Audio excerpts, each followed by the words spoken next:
1961년 국내 경제 성장을 위해 기업들이 스스로 모여 창단한 전국 경제인 연합회. 지난 60년간 재계의 목소리를 적극 대변하며 우리나라 수출주도 경제 성장에 이바지했는데요.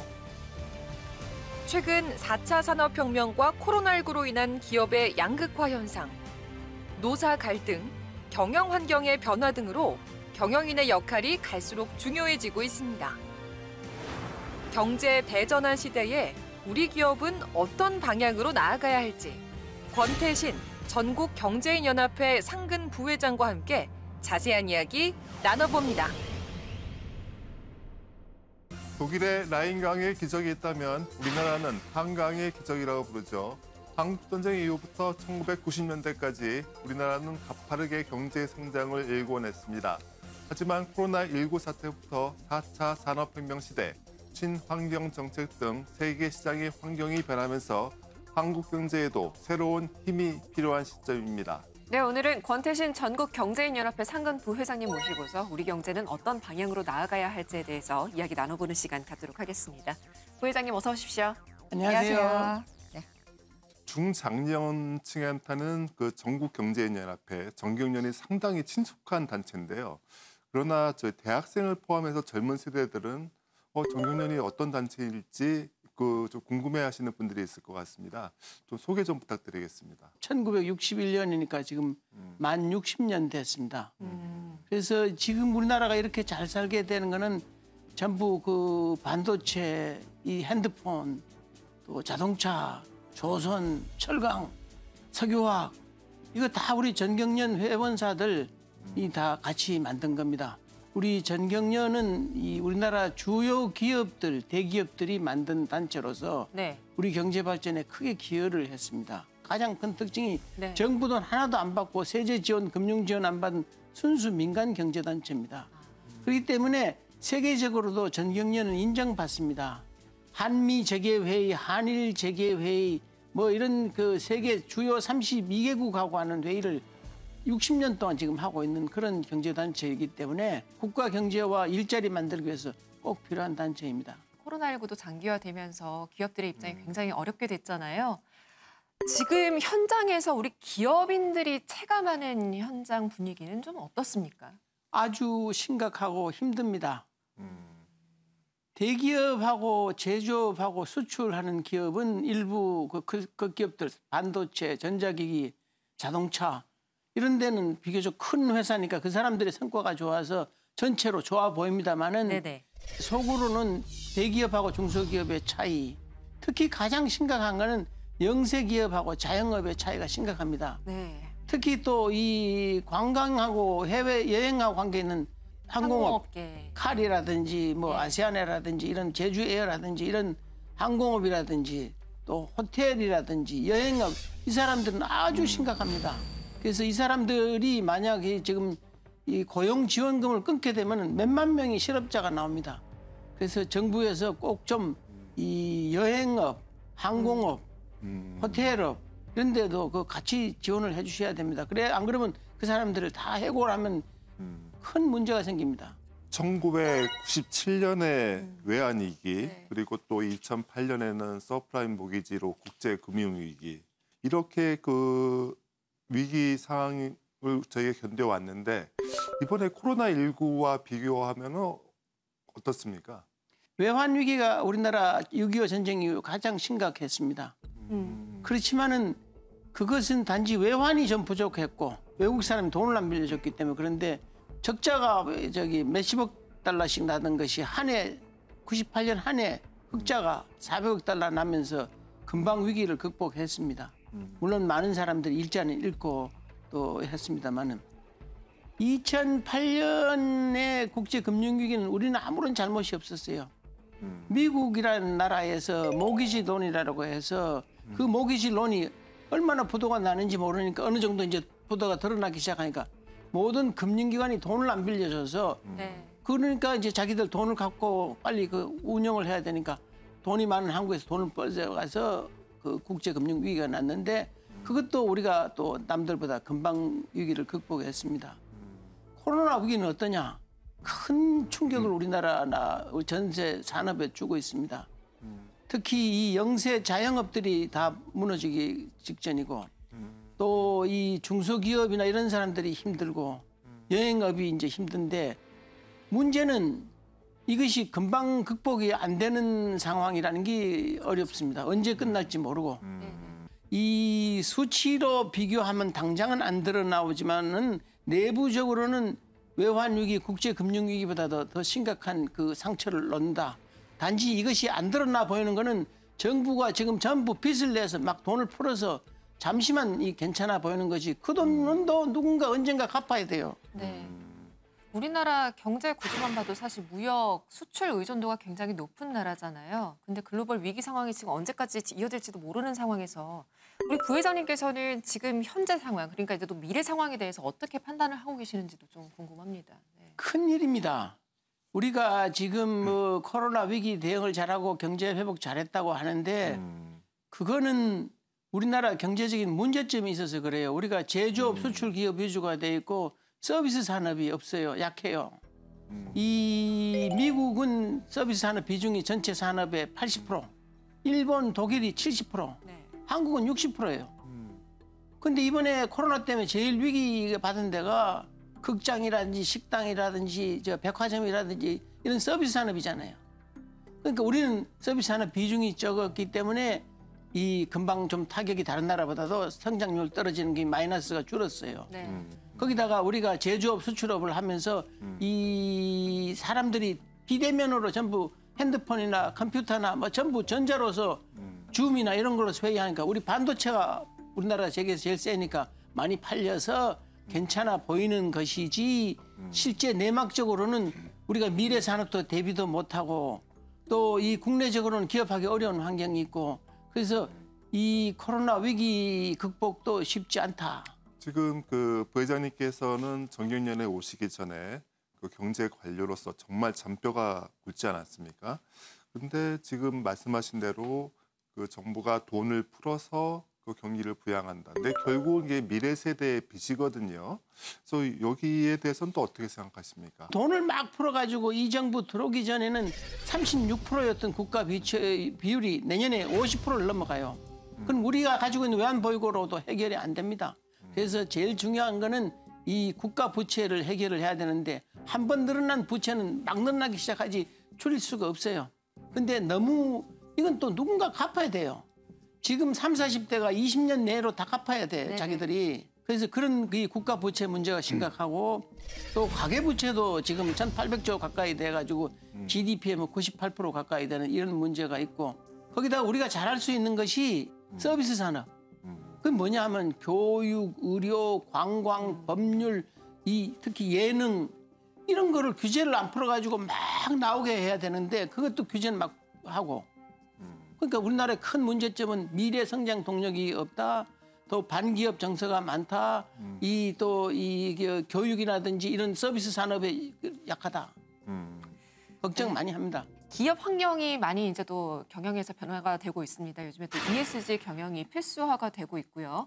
투자자들의 기준이 되기도 하는데 우리 기업들은 이 ESG 경영에 어떻게 잘 적용을 해 나가고 있습니까? 현장 어떻습니까? 근데 지금 전 세계적으로서 제일 큰 이슈는 클라이밋 체인지입니다. 이 기후가 계속 올라가면은 100년 뒤에 지구가 살아남아 있을지 모르니까 모든 사람이 어떻게 하든지 이 기후 변화에 대응해서 탄소 배출을 줄이자. 그런 거의 일환이 ESG입니다. 이런 건 이제 섞어서 하는데 인바이러먼털을 중요시를 많이 하고 소셜은 기업의 사회적 책임을 해야 된다는 거고 가버넌스는 기업의 이해관계자, 근로자라든지 그 지역 주민이라든지 같이 잘 살아야 된다. 그래서 이제 ESG를 전 세계적으로 하고 미국도 하고 그러고 있습니다. 문제는 ESG에 대한 국제 규범 똑같은 게 없어요. 우리나라도 없고. 그래서 ESG도 우리가 가야 하는 방향이지만은 네. 이거를 너무 지나치게 강제한다든지 규범으로 한다든지 관여를 하면 안 된다는 그런 이제 생각이 드는데 정경련이 우리가 잘할 수 있는 것이 전 세계 네트워크가 있으니까 한미 재계회, 한일 재계회, 한불 재계회, 뭐 한영 재계회 이런 게 있으니까 거기에 세계 각국의 ESG 정보를 우리 기업들한테 소개를 해주겠다. 또 우리 기업들이 ESG 잘하는 거 있으니까 그거를 또 다른 나라에 소개를 하겠다. 그래서 11월에 한미 재개회의를 할 계획인데 코로나 때문에 어떻게 될지 모릅니다만은 유엔에 가고 블랙락에 가고 그걸 가지고 또 지수를 만드는 MSCI를 우리 회장님들하고 회원사들 모시고 갈 생각입니다. 청년 일자리 지금 한창 그 경제 활동을 시작해야 될 나이 아니겠습니까? 그렇죠. 근데 청년 실업률이 정말 아닌 말로 장난이 아니에요. 그래서 이 문제에 대해서는 어떻게 보십니까? 이 청년 실업이라는 문제는 굉장히 심각한 문제입니다. 대학을 졸업한 청년이 한 5년, 10년 취직이 안 되면 그다음부터는 회사라든지 이런 데 이 직업 전선에 나갈 수가 없어요. 그러면 그 사람 평생의 고민이지만 사회적으로도 엄청난 부담입니다. 이 어떻게 하든지 청년의 일자리를 주는 것이 국가의 제일 큰 과제예요. 일자리를 만드는 것이 기업인데 우리나라는 기업하기 어려운 환경을 만들었고 그리고 아까 기업 규제를 막 하고 그리고 큰 기업으로 안 늘어나고 그래야 큰 기업이 많이 늘어나야 좋은 젊은 또 유능한 사람들이 삼성전자, 현대차 가고 싶었는데 그런 걸 10개를 만들면 얼마나 일자리가 되겠어요. 역사상 지금 돈 일자리 예산 제일 많이 씁니다. 내년 예산이 31조 원, 작년에 16조 원, 금년이. 그렇게 해서 만든 작년에 그 일자리가 34만 개, 전부 노인 일자리고. 그러니까 통계상으로는 실업률이 그렇게 안 떨어진 것처럼 보이지만 내용을 보면은 일해야 되는 젊은 사람 일자리가 없고 제일 중요한 30, 40대 일자리가 없고 그래서 이 청년 실업 문제는 굉장히 심각한 문제고 이 문제를 해결하는 방법은 기업하기 좋은 나라, 규제가 없는 나라, 대기업이 많이 나오는 나라를 만들어야 그것이 근본적인 해결 방법입니다. 우리나라 노동시장에 대해서는 어떻게 보세요? 좀 시장을 좀 개혁해야 된다는 이야기도 나오고 노사 갈등, 뭐 그거는 제가 제일 잘합니다. 제가 이 IMF, OECD 이 사람들하고 일한 지가 30, 40년 넘었어요. 매년 한국에 와서 한국 경제 보고서 냅니다. 매년 한국 노동시장에 유연성이 있어야 된다. 노조가 너무 과격하다. 그 얘기를 합니다. 국가 신용 등급 자체는 괜찮은데 노동시장은 전 세계에서 거의 꼴찌입니다. 프레이저 인스티튜트에서도 꼴찌고. 이거는 왜 그러냐? 이 우리나라의 노동법에서도 엄청나게 불공평하게 돼 있습니다. 이 노사가 대등하게 협상을 해야 되거든요. 그래서 노조는 임금을 더 달라 그러고 이 생존권을 보장해 달라 그러고 노동 환경을 개선해 달라 그러고 그러면 이 사용자 입장에서는 어느 정도 받아들일 수 있을지 없을지를 보고 해야 될 거 아닙니까? 그러면은 너는 파업을 할 수 있다. 대신 사용자는 손해를 보더라도 더 비싼 돈을 들더라도 대체근로 딴 사람을 대신 시킬 수 있다. 우리나라는 그거 못하게 돼 있어요. 이런 거를 법적으로 고치고 행정적으로 경찰력 동원해서 질서를 안 잡고 그러면 한국 기업들이 전부 해외로 나갑니다. 그 결과는 한국의 일자리가 없어지고 우리 모두 못 살게 됩니다. 그 요즘의 화두가 또 그 대기업과 중소기업의 상생 아니겠습니까? 또 그 정윤일에서는 이 부분에서 뭐 어떤 신경을 쓰고 계신가요? 저희는 상생을 위해서 계속 노력해 오고 있고 저희 안에 중소기업의 기술 경영 자문하는 그 중소기업 지원센터라는 게 있어서 몇천 개 기업 대상을 자문도 하고 또 대중소기업 상생협력단에 매년 50억 원씩 자금도 되고 이 상생하려고 하고 있습니다. 왜냐하면은 기업이 생태계라는 거는 대기업하고 중소기업이 같이 가야지 되지 하나만 가면 안 돼요. 네. 전체 기업에서 대기업 수가 0.1%밖에 안 돼요. 99.9%가 중소기업입니다. 다른 나라는 1%에서 뭐 3% 정도 되니까 비중이 맞은데 그러니까 이 중소기업하고 협업하기가 어려운 겁니다. 우선 대기업이 잘 될 수 있도록 그래서 대기업이 자발적으로 중소기업하고 잘할 수 있도록 대기업, 중소기업이 같이 잘 살 수 있도록 규제를 푸는 것이 가장 원칙이다. 이제 모든 산업 환경이 코로나19 전후로 나뉠 것이라는 그런 전망이 나오고 있습니다. 기업들의 입장에서는 이제 미래 대응 전략이 필요한 시점이 아닌가 하는 생각이 듭니다. 부회장님, 어떻게 보고 계세요? 우리 지금 나라의 산업계의 가장 큰 문제는 옛날 30년, 40년 전에 만들어 놓은 거 가지고 먹고 삽니다. 그래서 전체 수출도 그 사람들이 60%, 70%를 해요. 뭐냐면 반도체, 전자기기, 자동차, 석유화학, 뭐 철강 이런 건데 새로운 성장 산업을 지금 못 발굴하고 있는 것이 가장 큰 문제 중에 하나고 미래를 위해서는 규제를 완화를 시켜서 새로운 분야에 나가게 해야 되고 노동시장을 유연하게 돼서 안 되는 분야는 빨리 문 닫고 좋은 분야로 사람을 옮길 수 있도록 해야 되고 이 창의적인 걸 하기 위해서 교육 계획을 해야 되고 이런 걸 해야만 우리나라가 선진국 올라갈 수 있습니다. 4차 산업혁명으로 인한 산업 구조가 급변하고 있습니다. 정부의 정책이나 기업의 전략에도 무수히 많은 변화가 일어날 텐데요. 과거 경제 위기를 극복했던 것처럼 이번에도 우리들의 지혜가 필요한 시점입니다. 네, 부회장님의 말씀은 여기까지 듣도록 하겠습니다. 고맙습니다, 부회장님. 감사합니다.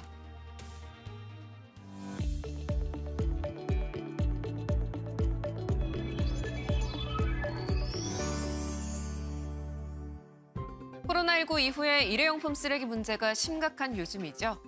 오늘은 재활용 쓰레기 분리배출에 대한 올바른 방법에 대해서 전해드립니다. 먼저 재활용의 필수 기본 원칙은 비우기, 헹구기, 분리하기, 그리고 섞지 않고 배출하기입니다. 비닐과 플라스틱, 스티로폼 종류는 깨끗하게 씻어서 분리배출해야 하는데요. 페트병의 경우에는 비닐 라벨을 제거하고 압축해서 뚜껑을 닫고 버려야 합니다. 투명 페트병 전용 배출함이 있는 공공주택에서는 투명과 유색을 분리해서 배출을 해야 하는데요. 올해 12월 25일부터는 모든 주택에서 분리배출이 의무화된다니까 꼭 알고 계셔야겠습니다. 다음으로 캔류를 살펴볼까요? 버리기 전에 내용물을 비우시고 압착을 해야 합니다. 부탄가스나 스프레이 등 인화성 물질이 든 용기는 환기가 잘 되는 장소에서 구멍을 뚫고 가스를 빼준 후에 배출을 해야 하고요. 종이류의 경우에는 물기를 제거하고 편 상태에서 크기별로 쌓고 묶어서 버리면 되겠습니다. 우유팩과 같은 종이팩은 물로 헹군 뒤에 전용 수거함에 버려야 하지만 전용 수거함이 없다면 따로 묶어서 종이류에 배출하면 됩니다. 마지막으로 재활용이 되지 않는 쓰레기도 있는데요. 이물질 제거가 되지 않은 용기나 비닐랩, 또 과일 포장재와 깨진 유리, 빨대나 칫솔처럼 부피가 작거나 다른 재질과 섞여 있는 제품, 그리고 사진과 같이 코팅된 종이류는 종량제 봉투에 담아서 버려야 한다는 점 꼭 알아두면 좋겠습니다. 더 자세한 분리배출 방법은 환경부에서 운영하는 내 손 안의 분리배출 앱에서 확인이 가능하니까요. 살펴보시기 바랍니다. 우리들의 생활 속 작은 실천이 모이면 환경을 지킬 수 있습니다. 올바른 재활용 분리배출이 바로 그 시작이겠죠? 지금까지 생활플러스였습니다.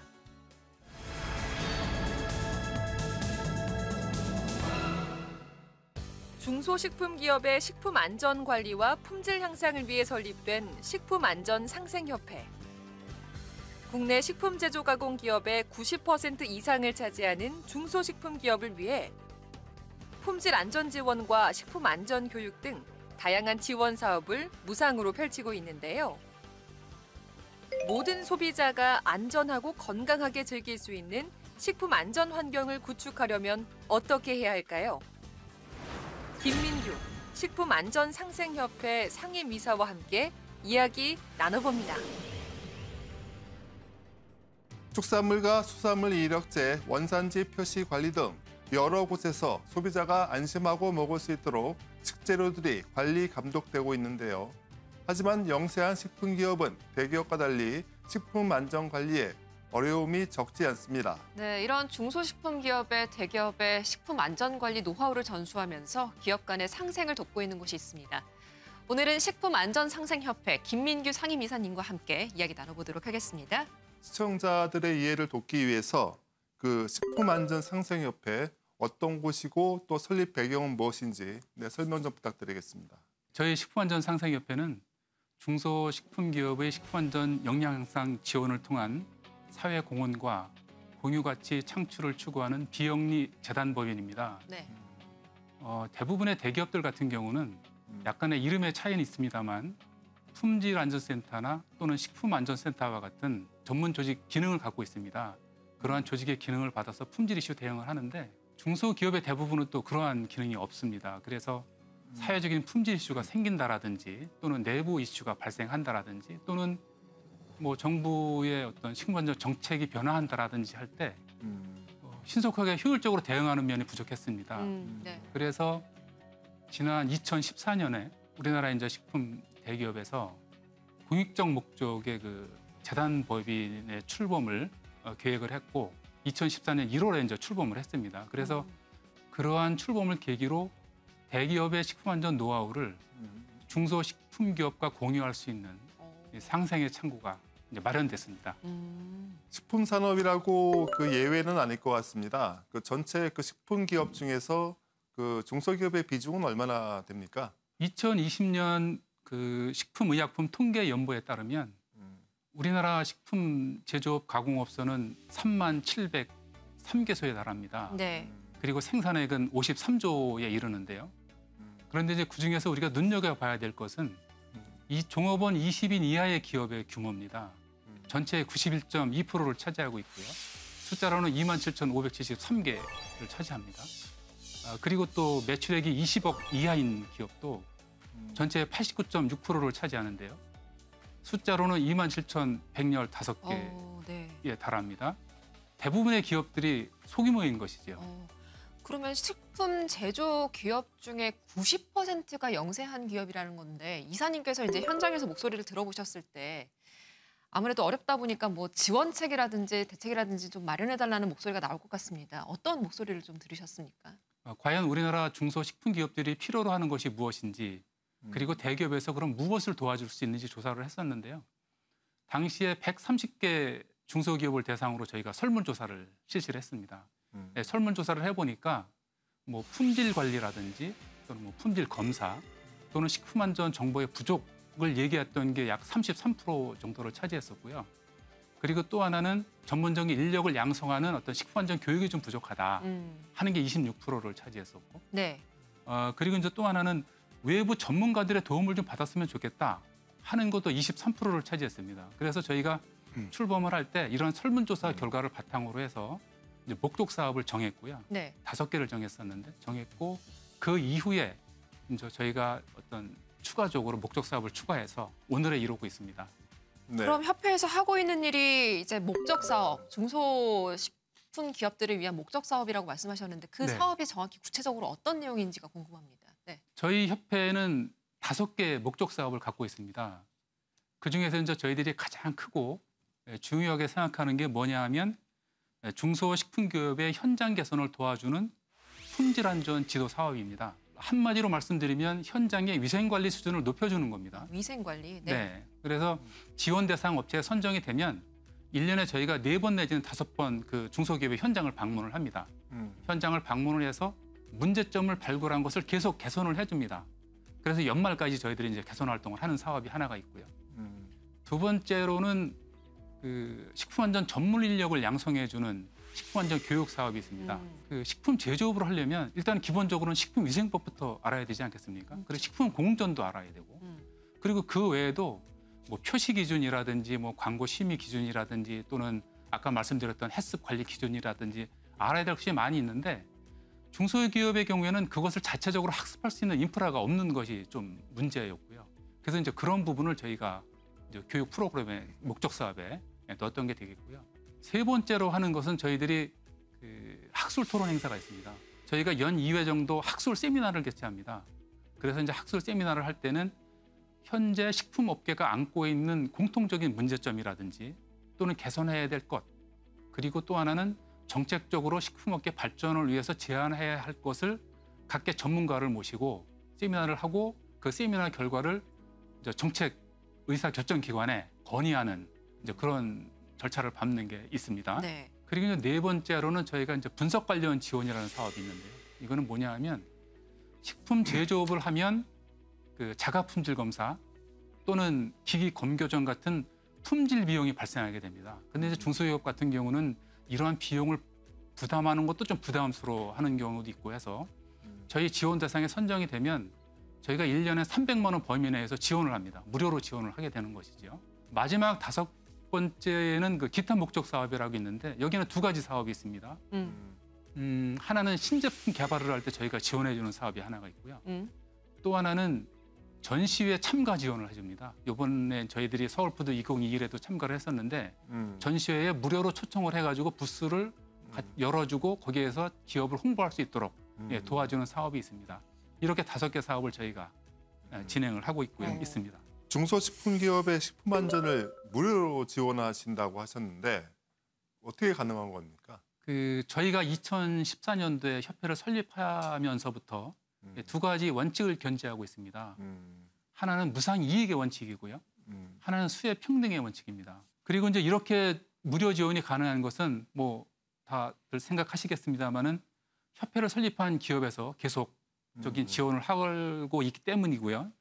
앞으로도 그 기업에서도 사회적 책임을 다하겠다 하는 생각을 계속 갖고 계시고 또 요즘은 또 ESG 경영에 따른 사회적 책임이 더 중요해지지 않았습니까? 네네.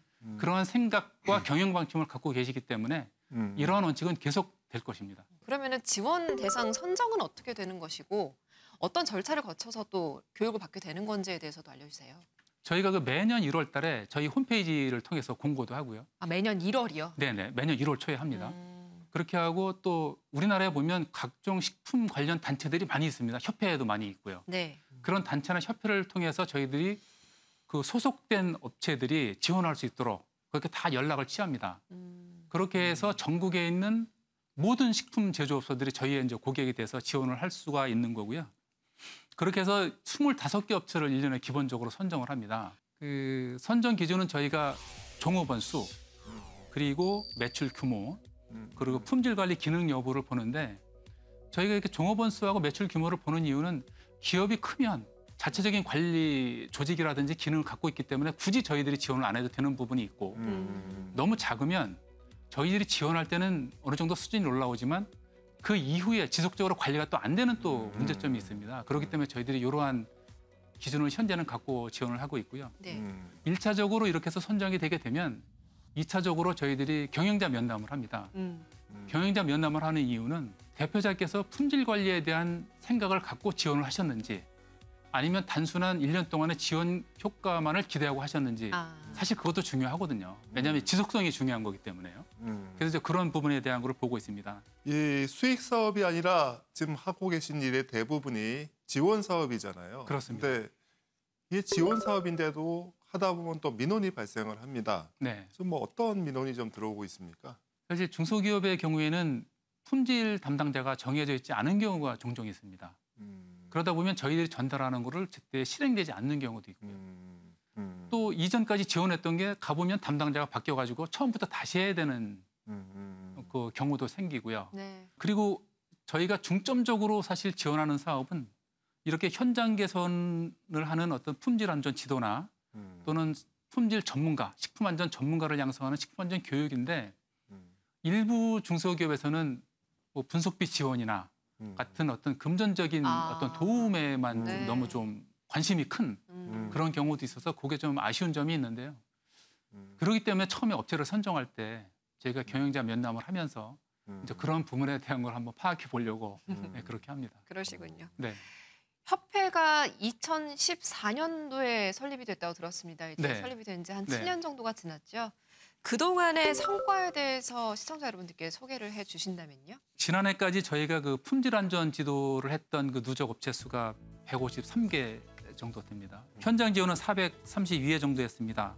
이제 그래서 나온 결과가 뭐냐, 좋아진 게 뭐냐 하면 저희 지도를 받은 업체들의 위생안전 진단 점수가 높아졌다는 겁니다. 몇 점이 됐을까요? 그게 평균 20점 이상 높아졌는데요. 오. 그래서 도달한 게 90점 이상이 다 지금 됐습니다. 그러면 90점 이상이 갖는 의미가 뭐냐? 식품 대기업의 선정 오디트 또는 대형 유통업체의 선정 오디트를 다 통과할 수 있는 수준입니다. 오. 그 얘기는 납품이 가능할 수가 있다. 품질 관리 수준으로 봐서는. 네. 그렇기 때문에 중소업체로서는 상당히 유의미한 결과라고 말씀드릴 수가 있고요. 또 하나 식품안전 교육 같은 경우는 저희가 78회 정도 교육을 했고 저희가 진행하는 식품안전 교육은 전부 다 저희 협회를 지원하는 기업의 품질안전센터에 근무하는 직원들이 합니다. 그럼 실무 담당자들이 직접 교육을 한다는 말이에요? 네, 그렇습니다. 네. 그렇기 때문에 더 효과가 있다는 말씀을 드리려고 하는 건데요. 실무자들이 와서 자기가 경험했던 시행착오 그리고 자기가 현재 하고 있는 일 이제 그런 거에 대한 강의를 해주거든요.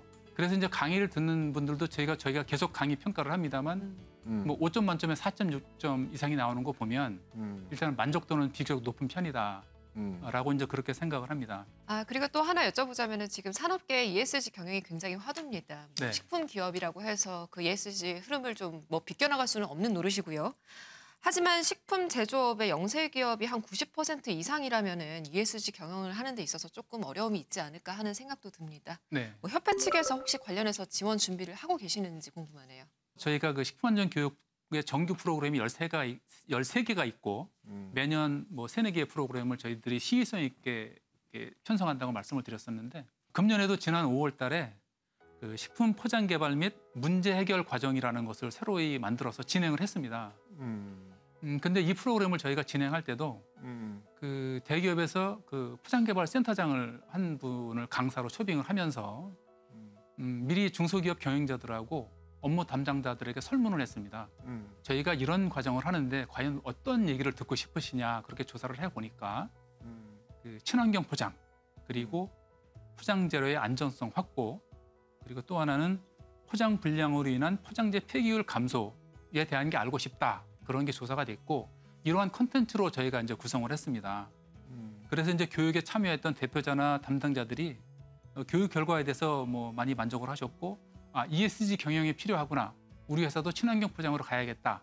이제 그런 것들이 이제 교육부 설문조사를 할 때 이제 많은 답변이 있었습니다. 그래서 저희들도 홈페이지를 통해서도 이런 내용을 계속 알려드리고 정보를 제공해드리고 그리고 이제 앞으로도 교육 과정도 새로 개발도 하고 또 현장 지원할 때도 ESG 경영 활동에 대한 지원 노력을 추가적으로 생각해 가면서 하도록 하겠습니다. 이제 식품안전은 한 기업의 노력을 넘어서 대기업과 중소기업의 상호 협력이 필요한 시점이 됐습니다. 그러기 위해서는 식품안전상생협회의 역할이 중요할 것 같다는 생각이 듭니다. 모든 소비자가 안심하고 또 안전한 먹거리를 즐길 수 있도록 계속해서 식품안전 관리에 힘써주시기를 부탁드리겠습니다. 자, 오늘 톨포커스는 여기서 모두 마치겠습니다. 함께해 주신 여러분 고맙습니다.